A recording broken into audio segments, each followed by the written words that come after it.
Hey everyone, and welcome to the choir room. That didn't sound like two skilled vocalists singing us. Yikes! We're still working on the jingle for the choir room, right? But yeah, we're back here, second episode of 2022. Hopefully you were able to catch last week. It was really good with Pastor Daniel, giving a little sneak peek of what was to come in the new sermon series, the 7 churches. He kicked that off this past Sunday with the Church of Ephesus. Really good stuff, yeah? Yeah, a lot of people were actually, I heard someone said today, tell Pastor that was like one of their favorite messages so far. And it's just the very beginning of the sermon. So you know far? what I mean? Like just the very beginning of the sermon series. Yeah. They're like, man, that was just so like good. And I agree, it was actually really good. There were a lot of good points that I was like, but I also had my mind blown in the last episode of the choir room as well. So you need to check that out. Yeah, if you missed really it, Pastor Daniel did a really good job of trying to like relaying what this new sermon series is about, and also the kind of twist on the book of Revelation. Plural, not plural, singular. Singular. He called said me out. Plural. He called me out on did. Sunday. I accidentally said Revelations, and he did mention it in his sermon this Sunday. He didn't say my name, but I knew he was talking about me. Either way, it's a great new look at the book of Revelation and really the real purpose behind it. Yeah. So if you haven't checked it out, check it out on the website. And obviously check out the choir room episode as well. Yeah.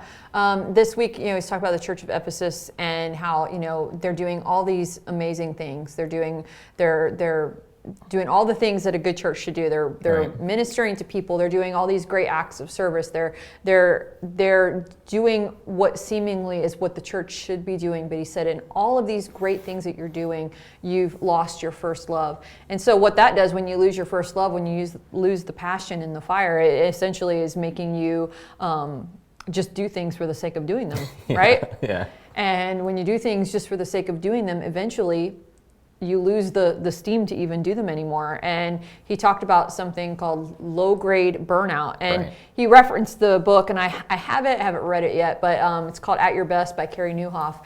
And he talks about burnout in that book and pulled some things out of that.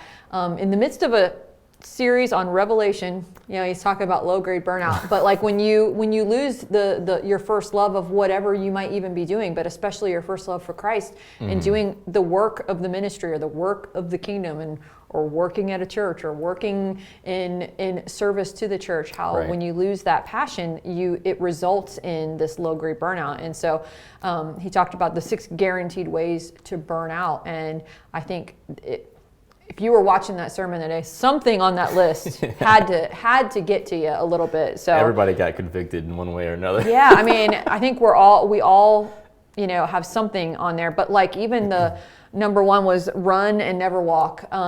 Pastor Daniel has said that since the day he started working here, that Jesus never ran. And it's like, well, now they think about it, it's true. He was never in a hurry or so quick to move on to the next thing, which I think we're all guilty of that. A lot of the time we get impatient and we want things done right now and we want whatever conversation we're in to hurry up and end and wrap up. And so that was really important and something for us always to remember. But I would say that trading your MVPs, your most valuable priorities, that's what MVPs are, and trading them for things that don't need to be done.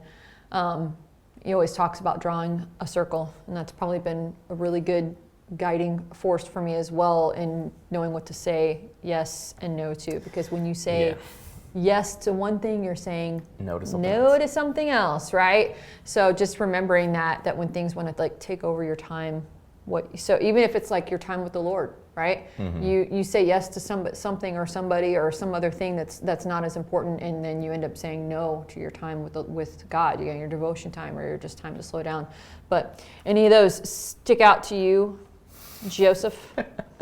Well, considering you texted me during the service to say, hey, make sure you look at some of these numbers. There was one that definitely stood out to me, and that's so funny because you said something to me, and right when I was looking at it, I even nudged Christy, and I was like, number 6. There It was believing that you are the answer to everybody's problem or every problem. That oftentimes is something that I struggle with because I I just find great satisfaction in helping people solve their issues, and oftentimes I do have an answer, or if I don't know the answer, I know for a fact I can find it. And then there's something about that desire to want to help everyone. You instantly start thinking that you're responsible for their problem not being solved or a problem not being solved, and that's where I live oftentimes is in this constant I'm trying to fix this for him and that for her and this for myself. Like there's so many things. And they're like connected to the other things. So if you believe that you're the answer to every problem, then you end up saying yes to the wrong things. A lot of things, yeah. Right? And so really keeping that balance and keeping the main thing. That's kind of like a cliche thing to say, but we have to do that as a church. We have to do that as a team. We have to do that within our families and individually, of deciding what the priorities are. And obviously as believers, as Christians, our first priority should be to spend time in the presence of God, to be cultivating that relationship. That always has to be at the top of the list. And there are just constantly things every single day that want to take us away from that. So all kinds of things that want to take us away from our first love. And we get distracted by good things, right? We get distracted by things that are attached to ministry and attached to serving and all this stuff, and we're realizing wait, we're missing the main thing. It's not about that. It's not about that stuff. Those things are should be the result of that relationship, right? Yeah, and that really is something that should challenge everyone that has been serving in any position in the church for a long time. Is look at yourself and reevaluate the reason as to why you're doing it. That's not a reason to just straight up quit, but just rediscover your the reason you got involved in the first place, because it's easy to become a slave to your servitude, being just obligated to be there because I've always have been. I should, and then not really even enjoying it, because if you're not coming, to serve with a heart of a passionate worshiper or a passionate giver or teacher or whatever that thing is that you do at the church or wherever, you're not really bringing glory to God anymore. You're just doing it because you're supposed to be there. Not that he can't use you, but don't you want to be fulfilled and not feel like you're being burnt out? Right. And so obviously that's why this slide really struck a chord with a lot of people. I'm sure that's this last Sunday. Yeah, I mean, you can be involved in the most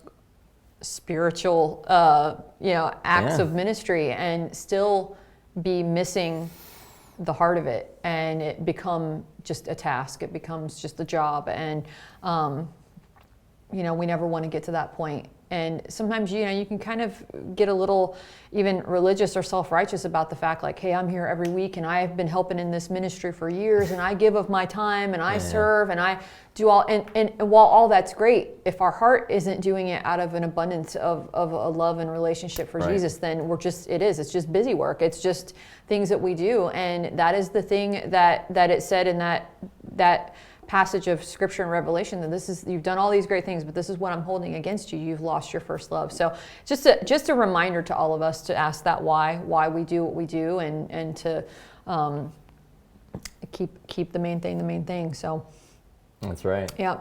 That's good so stuff. good. And there's going to be something very powerful and impactful for us to take away from every one of these 7 sermons.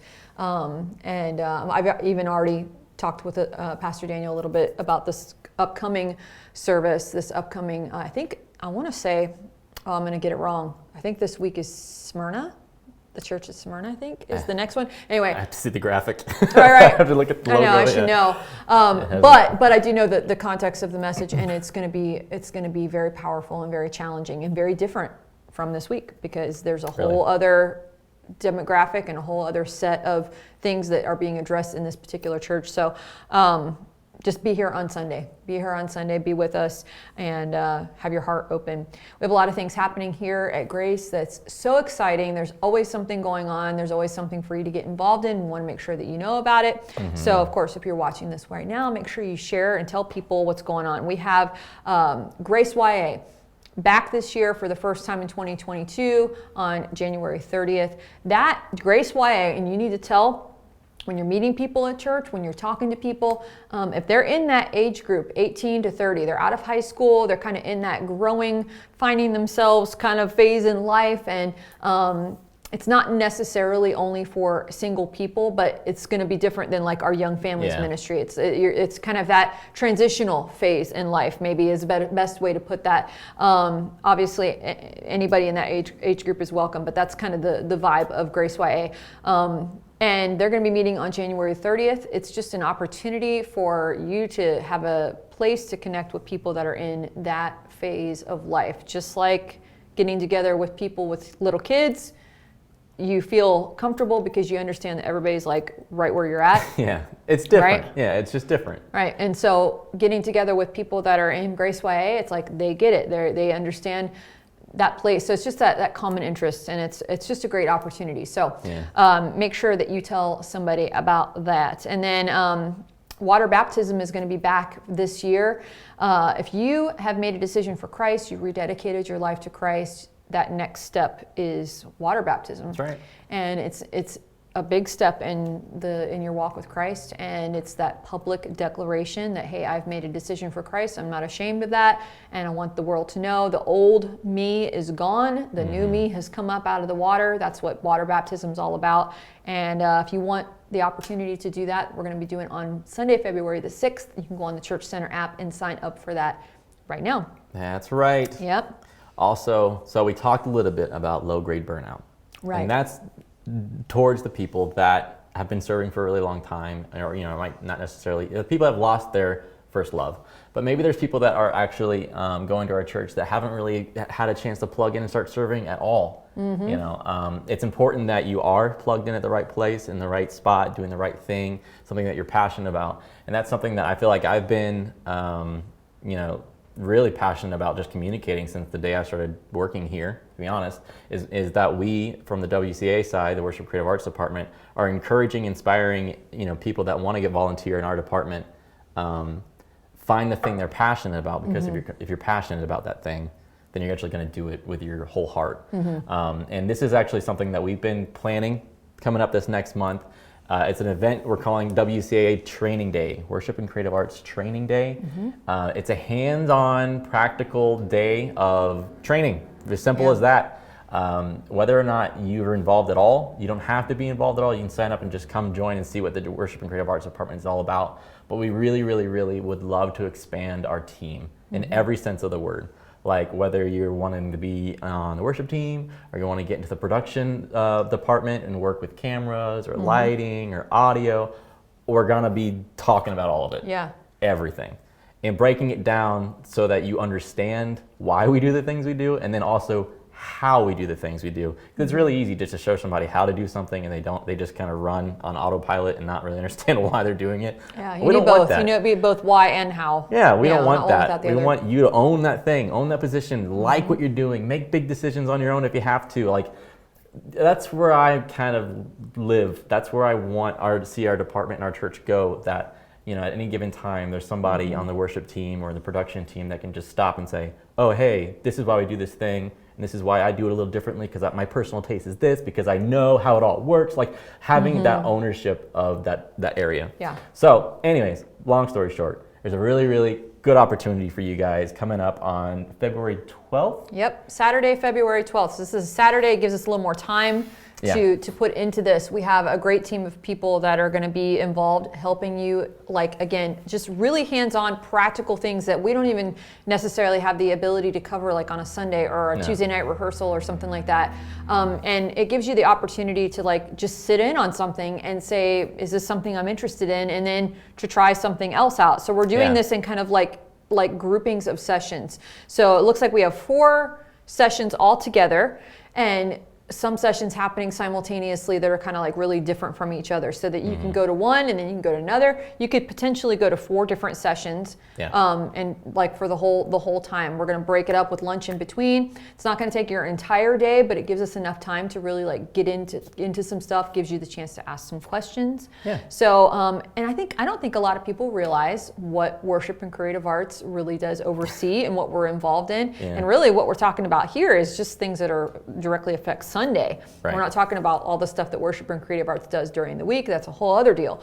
But what are some areas here that we're going to cover on that day, Joe? Okay, so we broke it into like essentially 2 different clusters of classes. There are morning classes and then like afternoon after lunch classes. So I'm just going to go through them, and then we can kind of break them down what they are, from that point on. So in the very beginning of the day, there's going to be 3 classes running from 9:30 to 10:30, and that's Camera 101, Lighting 101, and then Frontline Essentials 101. So Camera 101 is exactly what it sounds like. It's understanding what a camera is, how it works, and the terminology. The video camera. Yes. Yes. Yeah. Well, that's... the terminology will kind of translate between both. Okay. Like, what is ISO? What does that mean? What does shutter speed mean? And then like how and why that those two things work together to make a picture or a video darker or grainier. All those different things that you kind of have to understand, or you're not really going to know what you're doing with a camera. Yeah. So that's very simple stuff. That's Camera 101, just figuring out what a digital camera is and how we use it to help better our worship experience here at the church. Lighting 101 sounds exactly like what it is. It's just the basics and fundamentals of lighting, how we use lighting here at the church to make our worship experience better, more impactful, more intimate. Because I guess in case you haven't noticed, we do use stage lights and theater lights and stuff like that on our platform to not only light the speakers, but also to make our worship time more impactful. And then Frontline Essentials is, well, I guess. Yeah, that'll be something I'll be directly involved in with our frontline singers, those who are currently serving and those who are interested in being on the front line. And the reason that's different from like our choir or like our ensemble type vocalists is because if you are serving on the front line, it is a prerequisite, if you will, is that you're able to hear and carry harmony part, which is a really practical thing to be talking about, but that is the purpose of why we have those frontline singers, because I consider our voices to be one of our instruments, and so that's part of being on that team. And so we're going to be talking about things like that, about even just stage presence and worship leading along with myself or with Joe or whoever's up there leading worship, that we are all part of that and just getting some hands-on practical instruction in that way. Yeah. And then the second half of the morning, it will be 3 other classes.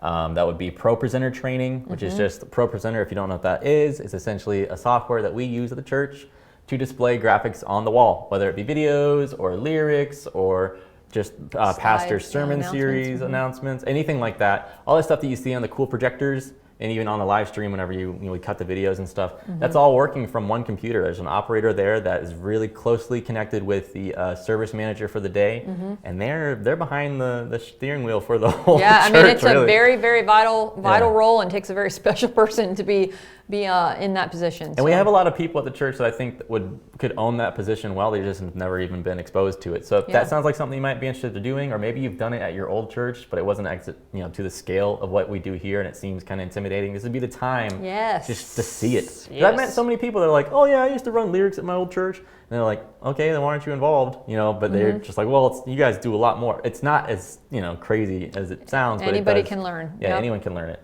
So yeah, there's Pro Presenter training. That's from 10:30 to 11:30, and these other ones are also from 10:30 to 11:30. Band Essentials.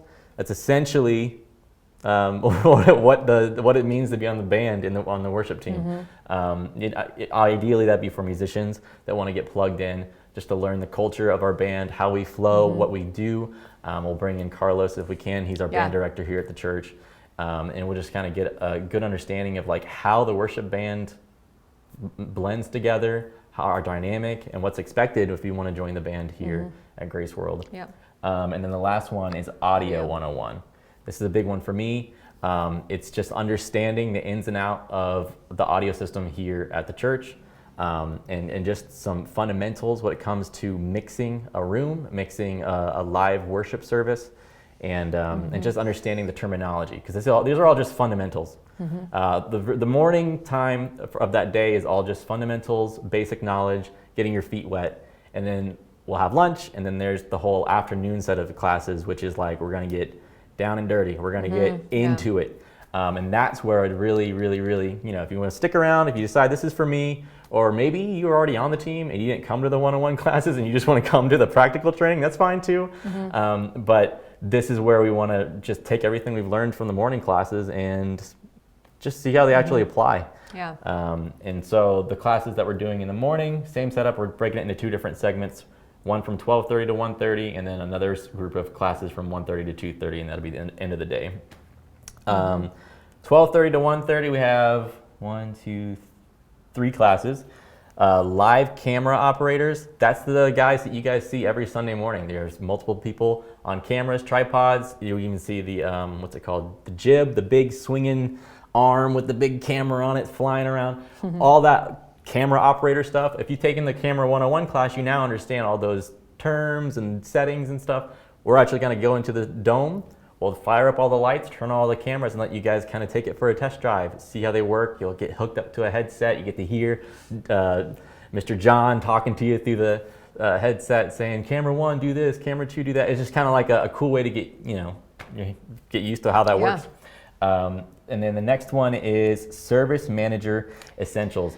Oof. I'm going to have my hands all over that one. So yeah, essentially, what we're going to do is break down all the service manager is a very, very important job on a Sunday, and does take a person who is great at customer service. Okay, they can handle working with people. All right, and also can manage a lot of details and a lot of things going on in the big picture of the service. So it's kind of like you have to have big picture and detail skills in there, and managers, people that have managed in the past, honestly, this is a position for you. It's a position to kind of keep everything straight. There's a lot of little things that happen on a Sunday morning, again, that people just kind of take for granted that they just happen. And so we're going to walk through those. And what we'll be able to do on this hands-on time is really take our current team and probably be able to do like a live run through of all these things, and then do these hands-on things that are happening, so that we can have in the moment, real time lighting, camera, photography, service managing. We're going to have a make-believe service essentially on this. Yeah, that's what we'll be able to do, and be able to also talk it through and ask questions and all that kind of stuff that, again, we can't really do on a Sunday morning. So it'll be helpful, it'll be fun, it will be very informative, it will be very, give us an opportunity to really answer every question, cover all the bases. So we really encourage you. This is an amazing opportunity for you to get involved in this church. So yeah, for sure. Yeah. And then at the same time, so really, yeah, you're right. From 12:30 to 1:30, it's like a simulated service going on, because even during those 2 times during the service manager and the live camera, there's also live audio mixing class happening as well. So that's where we have the technology to essentially make it seem as if there's a whole band in the room, and we can all have a turn on the soundboard and learning how to understand what a good mix in the dome sounds like. And believe it or not, it's hard to mix in a dome, but we'll have some grace. We'll have some grace there, because that's the name of the church. But prophetic. Yeah, it'll be a great time, because we really, really, really want to take our audio to the next level this next year, and it really just takes more hands on deck, and it's something that we're about in all these departments, really, honestly. But live audio mixing is exactly what it sounds like. We're going to take you behind a soundboard, and we're just going to experiment, play with some settings, just get used to how the things work, how the things we learned from the morning session translate into real life. And then from there, 1:30 to 2:30, there's only 2 classes ending out the day, but they're both really important, and they actually kind of play into each other.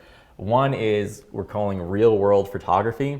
Those of you that don't know, Pastor Mindy's also a professional photographer, and she's a really good photographer. So everything you may have learned from Camera 101 can now actually be put into the hands of a photographer and show you how to get some of the best pictures you'll ever take in your entire life. Wow, no pressure, Jim.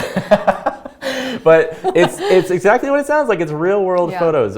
You've probably seen it during service, or even at some of the events that we have here at the campus. We have someone running around with a camera to try to record everything, whether it be video or pictures. And pictures are a huge deal for us, because they tell stories. They tell a story of what happened, what's going on. That's what we do. And we definitely need more photographers here on the campus that can capture some of the great worship times, some of our outreaches, and some of those, even the events. And maybe there's a ministry you're already involved in. You just wish that there was a photographer there for some of those cool things that happen there. This is your time to learn how to do it. That's it. Listen, we want you, if you are already serving on our team, to be telling people about this event, getting people involved. There is really a place for all so many different skill sets and so many in every level. We will train you. We will get you plugged in, and ultimately, it's just a great time to build new relationships because we are all, you know, a big family here in WCA, and so it's a great opportunity for you to do that as well. That's right. And the last one there is live lighting. Oh yeah, sorry. Yeah, sorry, it's all right. Live lighting. It's the very last class of the day, but that goes hand in hand with photography. We're gonna teach you how to use some of the lighting stuff on the stage, and then get some cool pictures because of that, because we have some cool effects and stuff. But other than that, yes, we want to inspire you guys to get involved in the creative aspect of worship and creative arts. I mean, that's what we do. We believe that when you're creating something, you're being like God. I mean, He is the creator of everything. And so come on out. It's gonna be a really, really fun time that weekend that we do it. We're going to create a form or sign up on the Church Center app for you to kind of choose the classes you want to be a part of. That way we have a good understanding of, you know, who's all going to be there. And it's going to be a blast. We're going to have a good time. We're going to have a really good time. I'm going to have fun. Yeah, totally. So we just want to see some new faces. We want new faces along with our current team. So bring your old faces too. It's okay. We'll take all the faces. All right, guys, we'll probably be talking about this more on the choir room because, you know, we're the ones doing it and this is really important. So we'll probably be talking about it more often. So we appreciate you guys watching. Share this with a friend. Follow us, comment, all that good stuff. And we'll catch you next time. Bye, guys. Bye.